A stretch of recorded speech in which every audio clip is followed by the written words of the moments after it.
quando ninguém está te olhando.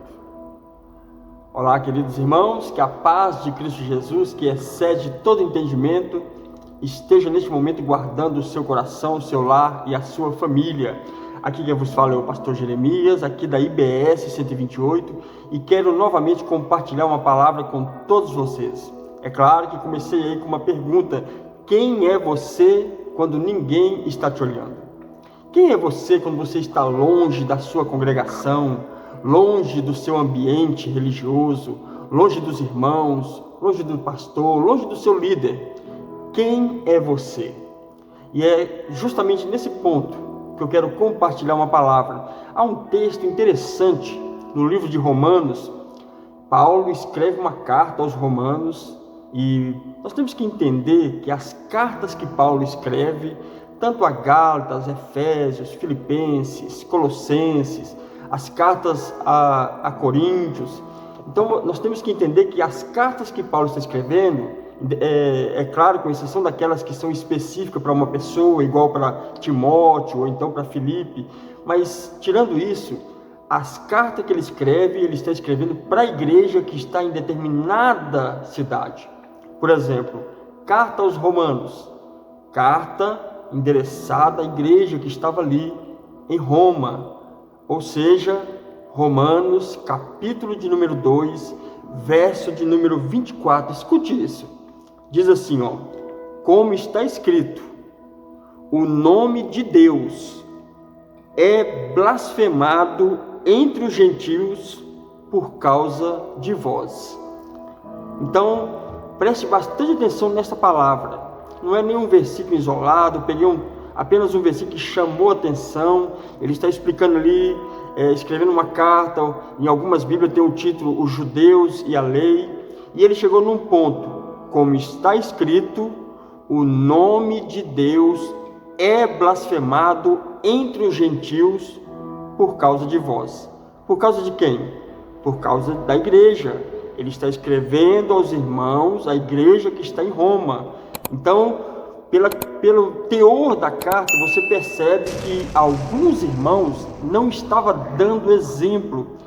Agora, vamos explicar mais um pouco. Quem eram os gentios? Os gentios, descrito ali na Bíblia, ali mais especificamente no Novo Testamento, os gentios são aquelas pessoas que ainda não confessavam Jesus, não professavam Jesus, não era separado, eram pessoas que ainda não conheciam os mistérios de Deus, a boa doutrina de Deus. Então eram considerados gentios. Então, trazendo para os dias de hoje, quem são os gentios? Os gentios são aqueles que estão no mundo, que não conhecem Jesus, que ainda não recebeu o Senhor como Salvador. Se for olhar nesse sentido, então eles são os gentios. Quem são os justos, quem são os santos, são aqueles lavados e remidos no sangue do Cordeiro, que um dia recebeu o Senhor como único e suficiente Salvador, que passou pelas águas, sepultou ali o velho homem e nasceu uma nova criatura, como diz lá no livro de Coríntios. Se alguém está em Cristo, nova criatura é. As coisas velhas já se passaram e eis que tudo se fez novo. E voltando para esse texto, em Romanos capítulo 2, verso de número 24, Paulo está dizendo, como está escrito, o nome de Deus é blasfemado entre os gentios por causa de vós. Então a conduta daqueles irmãos não estava condizente com a palavra, não estava entrando nessa realidade de sã doutrina, de maneira justa, santa, irrepreensível. Eram irmãos que não estavam dando testemunho. Na igreja era de um jeito, lá fora de outro jeito.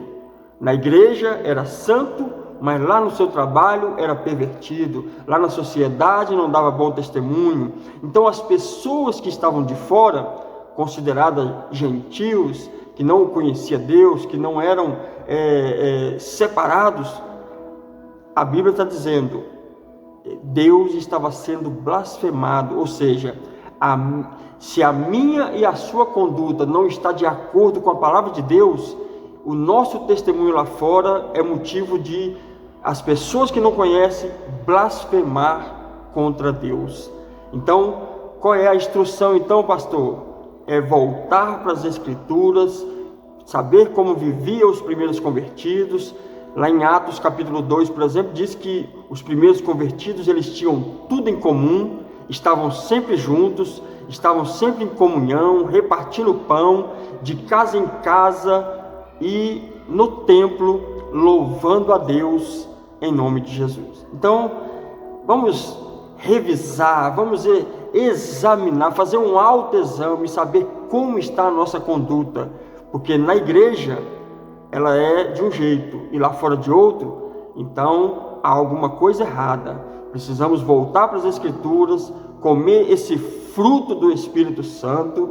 O fruto, ele consiste nos itens importantíssimos. Quais são esses itens? Amor, alegria, paz, longanimidade, benignidade, mansidão, domínio próprio. São características que têm que estar predominante na vida de um cristão. Então, não permita que o seu testemunho cause afronta ou faça com que as pessoas blasfemem, que a sua conduta seja uma conduta sã, irrepreensível, num mundo que está caminhando para a perversidade, que a sua conduta seja exemplo, como diz a Escritura, ser exemplo dos fiéis, mas principalmente os que estão de fora, para que eles possam ver Cristo em você e eles possam se achegar a Deus através do seu bom testemunho, da sua boa conduta, em nome de Jesus. Mais uma vez, para revisar, Romanos capítulo 2, verso de número 24. O nome de Deus está sendo blasfemado entre os gentios por causa de vós. Que não seja essa uma realidade na sua vida, que seja o contrário, que as pessoas possam glorificar a Deus, sabendo que tem Cristo resplandecendo na sua vida, em nome de Jesus. Amém e amém. Chegamos ao final de mais um vídeo. Deus abençoe você poderosamente. Já deixa aí o seu like, se inscreva nesse canal, ative o sininho para você receber todas as notificações e ser tremendamente abençoado. E siga-nos pelo Instagram. Temos aí culto com transmissões ao vivo, quarta às 20 horas e no domingo às 19 horas no culto da família. E aguarde os próximos vídeos, assim Deus permitindo, em nome de Jesus. Amém e amém.